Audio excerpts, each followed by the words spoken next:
Once upon a time, in the beautiful city of Lagos, there lived three best friends who were not just friends. They were more like a committee, as their friendship looked perfect on the outside, despite being divided on the inside. However, despite this, the three friends were such a fun group to be with. Their names were Bimbo, Simi, and Dolapo, and they were the type of friends who could enter a room and immediately turn it into a laughing theater. They shared everything: data, wigs, clothes, and even their secrets. These friends were the kind who had a rule that no man will ever come between their friendship, and for years it worked. They attended weddings together, laughed at other people's relationship drama together, and even prayed together. In fact, anytime any of their men misbehaved, these three would gather like three aunties as they dissected the issue like experts. Their friendship was so sweet until the day Bimbo, who had been single for a very long time, finally got a boyfriend. She began to act so strange, and her friends could not help but notice. Her boyfriend's name was Tunde, and from the very first week, she began to refer to him as her man. And Bimbo did not say this normally. She would throw it inside every sentence like seasoning. I'm hungry. I think I should call my man. I think my man will like this. That's how my man wants me to dress. At first, Simi and Dolapo were so happy for her because friends are supposed to support you when love finally knocks on your door, especially in this age and time, where love now comes with terms and conditions. They even helped her choose pictures for her WhatsApp status, advised her on how not to be too available, and warned her not to start forming Madonna because of a man who she is still getting to know. Bimbo laughed and reminded her friends that nothing had changed. You people should calm down. I'm still the same person, oh, she said to them.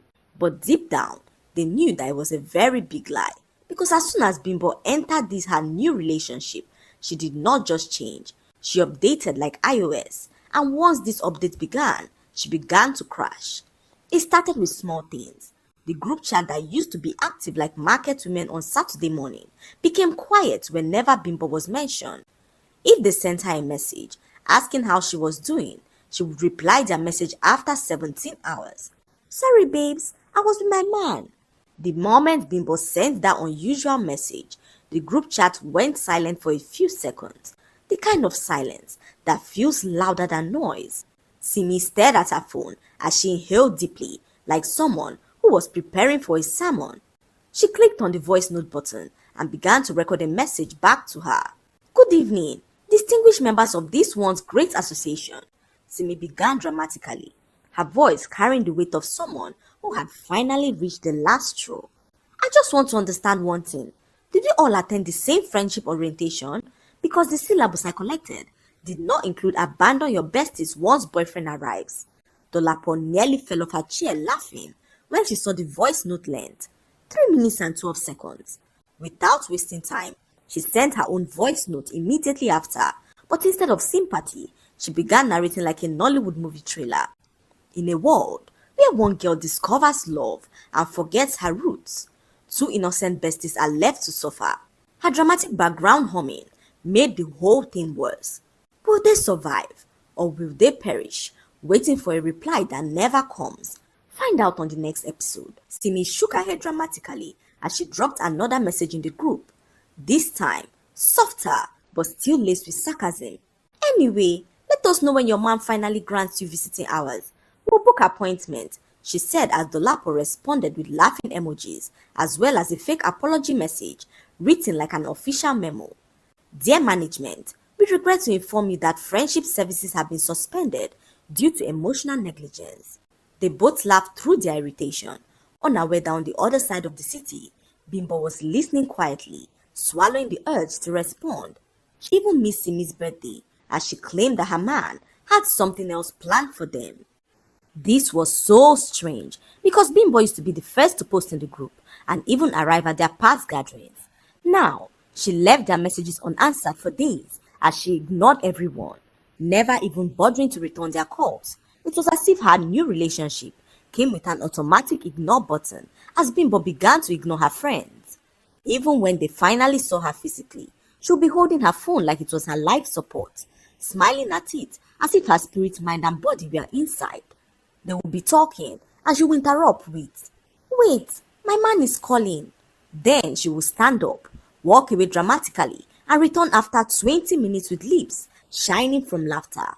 She did it so much that her friends began to feel so neglected.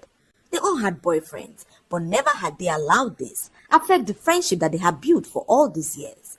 Even when Bimbo was single, they never did anything to make her feel left behind or less important. And that was why Simi and Dolapo began to feel a small irritation growing quietly inside their hearts. At first, they ignored it because friendship is not always perfect, and sometimes people misbehave because of love. But slowly, the irritation began to grow.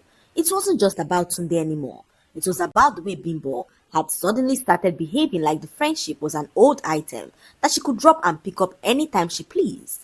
One evening, Simi sent a long voice note to the group chat, reminding everyone about their weekly hangouts at their favorite Amala spot. Dolapo added laughing emojis saying that she would even come early. Bimbo read the message, but her blue tick sat there like decoration without reply. Hours later, she finally responded, "Sorry babes, my man said we should do movie night. You people should enjoy." That was the exact moment Simi dropped her spoon and said, "Dolapo, I think we need to organize a small strike." Dolapo laughed at first, but when she saw that Simi was serious, she nodded slowly. "Not fight though," she said, "just distance away from her." And that was how the idea of Besties on Strike was born in Lagos. No more emergency attendance, no more unpaid emotional therapy, no more waiting for someone who had clearly chosen a new center of gravity. The strike began quietly. Dolapo and Simi decided to step back as they began to exclude her from their plans. Bimbo did not even care. She would see pictures of them hanging out and pretend as if she didn't see it. She even began to post pictures of her outings with her man, followed by captions that looked like a subtle shade to her friends. She uploaded pictures of herself and Tunde in an expensive restaurant, smiling and holding hands as she typed out a caption that said, "When you finally choose peace over noise, you leave the noise behind." Anyone who knew them could smell the pepper inside the caption. Simi saw the caption as she laughed with Dolapo. "Is this girl really calling us noise?" she asked Dolapo, who shook her head as they both laughed at her stupidity. For months, Bimbo tried to be friends with them. However, they finally accepted her into their group 2 years ago. But the truth was that Simi and Dolapo did not accept her immediately. The first day they met her was during a mutual friends party where Bimbo drank too much and began to cry. Simi and Dolapo saw her crying in a corner and asked what the problem was. It was then that Bimbo narrated to them how her best friend betrayed her. She narrated to them how her friend Darren broke her heart in a way that she could not explain. Darren introduced her to a young man who she revealed liked Bimbo and wanted to be with her. Bimbo, being so trusting, agreed to date the young man who turned out to be everything that she ever wanted. He took good care of her and even planned to introduce her to his family. However, one morning, Bimbo walked into his house and found her best friend Darren in bed with him. She confronted them, and her friend, instead of being remorseful, revealed to her that she was already pregnant for him. Bimbo revealed to Simi and Dolapo that she was crying because Darren was getting married to her ex-boyfriend on that fateful day. She showed them pictures as they began to comfort her. Simi and Dolapo exchanged a quiet glance that spoke louder than words. In that moment, something shifted between them. They had met many dramatic people at parties before, but there was something about Bimbo's pain that felt too real. Bimbo was not crying for attention. She was crying like someone whose world had been rearranged without permission. Simi handed her a bottle of water while Dolapo wiped her tears with tissue paper, and for the first time, Bimbo allowed herself to look small and vulnerable instead of loud. That night, after everyone else left the party, the three of them remained seated at the edge of the pool, talking about heartbreak, betrayal, and the strange ways friendship could turn into rivalry. Bimbo confessed that since that incident, she had struggled to trust women again. She admitted that her sharp tongue and over-sabi attitude were actually a shield she used to protect herself from being hurt again. Simi and Dolapo listened quietly, realizing that beneath the loud personality was someone deep afraid of abandonment, It was that night that they decided to give her a chance, not because she begged them, but because they saw a part of themselves in her story. They exchanged numbers, created a group chat, and from that day on, Bimbo slowly blended into their lives like seasoning that was too strong at first, but eventually became necessary. Over time, the three of them built memories that felt unbreakable, which was why her sudden transformation after meeting Tunde hurt even more. It felt like history was repeating itself, except this time, Bimbo was the one abandoning people before they could even abandon her. At first, Simi and Dolapo tried to ignore it, but Bimbo made it impossible. Anytime they posted pictures together, whether at brunch, spa day, or random roadside suya, Bimbo would post a more dramatic picture. Barely 1 hour later, one day, Simi uploaded a simple mirror selfie. 30 minutes later, Bimbo posted herself sitting on Tunde's lap with champagne as she captioned the picture, "Soft life achieved." Dolapo nearly choked on her drink when she saw it. Their mutual friends began to notice the silent online competition. Comments like, "Lagos girls no dey ever rest though," filled their post as people whispered privately about how friendship had suddenly turned into competition. But what Bimbo did not realize was that her constant need to prove happiness was beginning to look forced. One day, Simi was out with her boyfriend when she came across Bimbo and Tunde at the same restaurant. Simi smiled at Bimbo as she approached their table. However, Bimbo acted as if she didn't know her. "Can I help you?" she said to Simi, who stood there stunned for a moment as she tried to understand what was happening. Simi acted as if she was mistaken as she returned back to her own table to sit with her own man. All through the dinner, Simi could not hide her embarrassment. She returned home hours later and narrated all that happened to Dolapo, who could not believe that Bimbo would ever do something like that to her. In fact, this was a more credible reason for them to uphold their strike. They continued to keep to themselves as Bimbo posted day and night with her man. However, behind the scenes, things were not as perfect as her caption suggested. Tunde has started complaining about her phone habits. "Why do you always need to post everything online?" he asked her one evening as Bimbo laughed it off, telling him it was just cruise. Meanwhile, Simi and Dolapo leaned into their strike with quiet discipline. They were not just angry, they were tired. So they stopped reacting to Bimbo's post. No fire emojis, no hype comments, just silence. And that silence began to itch under Bimbo's skin more than any argument ever could. One Sunday afternoon, Bimbo posted a long video montage of herself and Tunde walking along the beach laughing dramatically. The caption read, "God remove fake people and replace them with real love."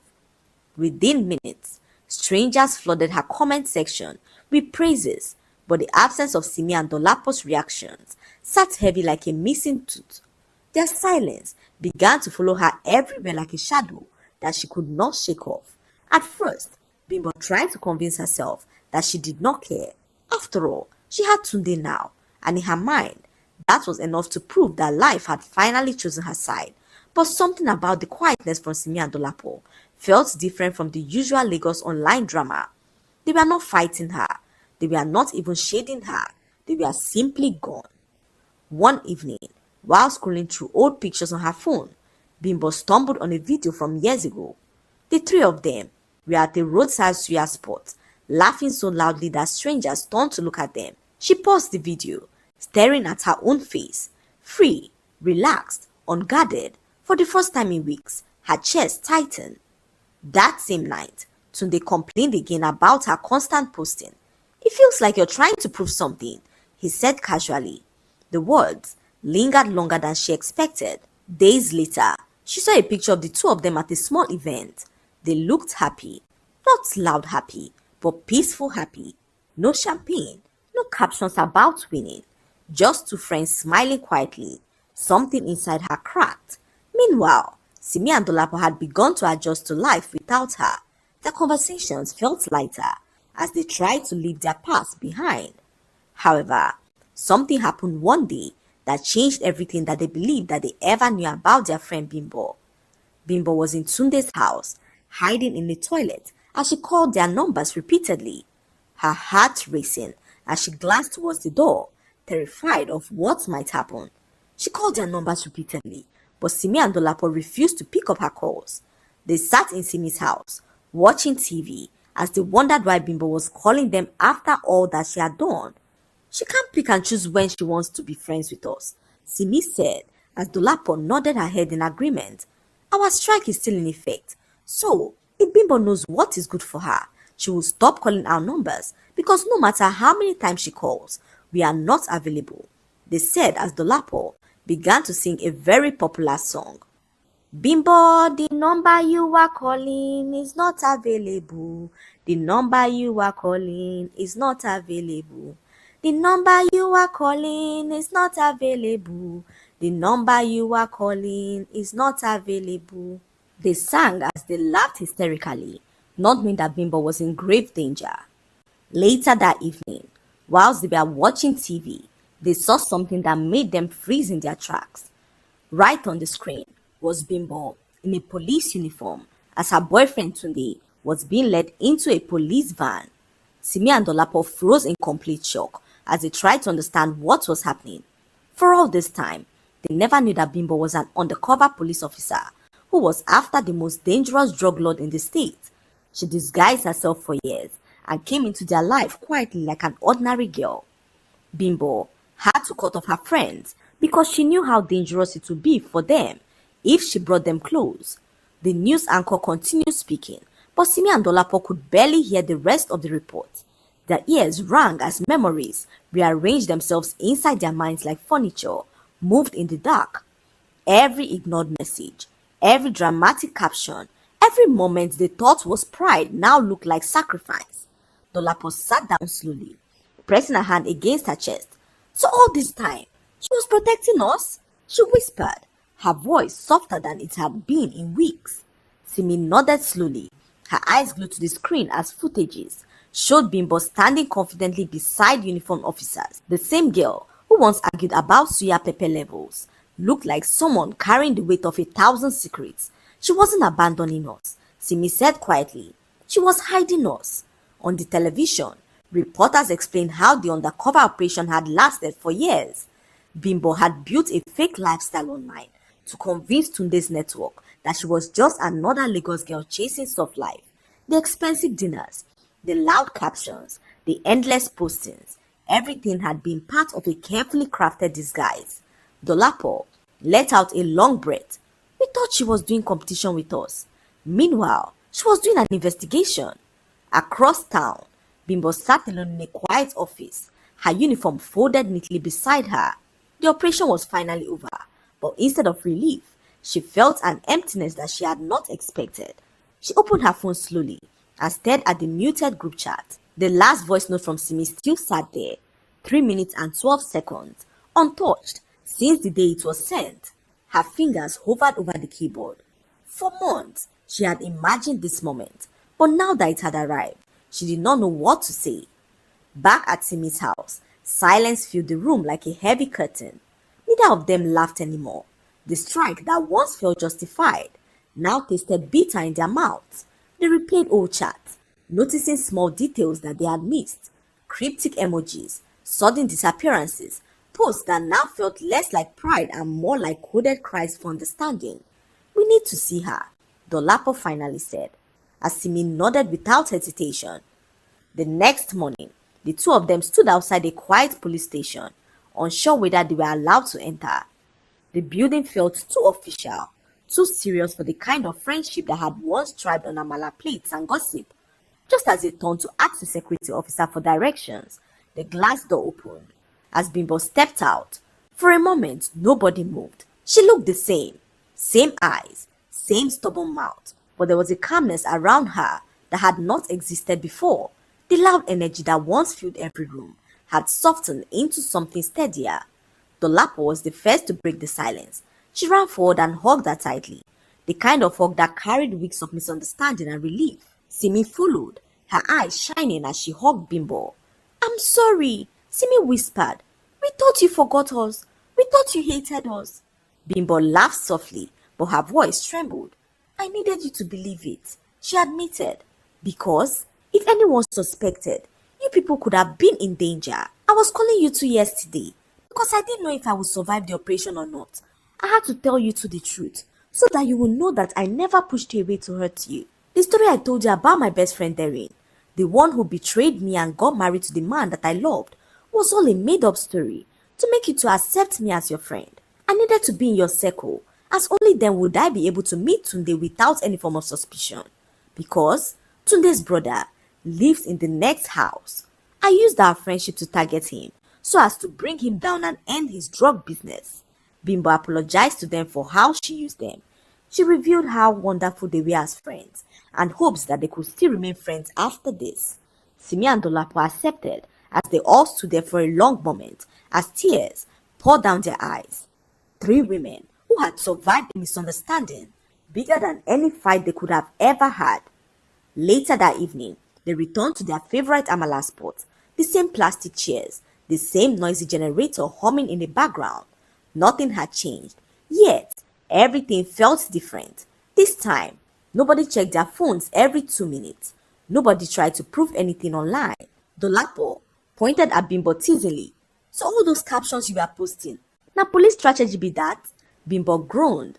Please, don't remind me. Even me, I was tired of myself. Oh. They laughed, the sound rising into the warm Lagos night like old music finding its way back home. As the place emptied and the conversation slowed, Bimbo finally spoke honestly about how lonely the operation had felt, how every ignored message from them had hurt more than any danger she faced outside, how she watched their strike silently, wishing she could explain, but knowing that silence was the only way to keep them safe. Simi reached across the table and squeezed her hand. Next time you want to be a secret agent, she said with a smile. At least, give us code word now. They bursted into laughter again, and from that day forward, their friendship changed. It became quieter, deeper, less dependent on social media, and more rooted in understanding. The strike ended without ceremony, replaced by something stronger than before.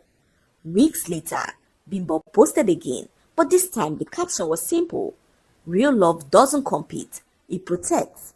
Simi and Dolapo were the first to comment, filling the post with laughing emojis and inside jokes that nobody else could understand.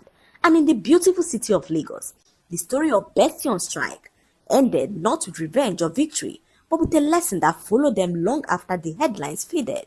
Sometimes, the friend who looks like she has changed the most is the one fighting the hardest battle in silence. And sometimes, the loudest misunderstandings become proof that true friendship, when tested, does not break. It only learns how to bend without losing its shape.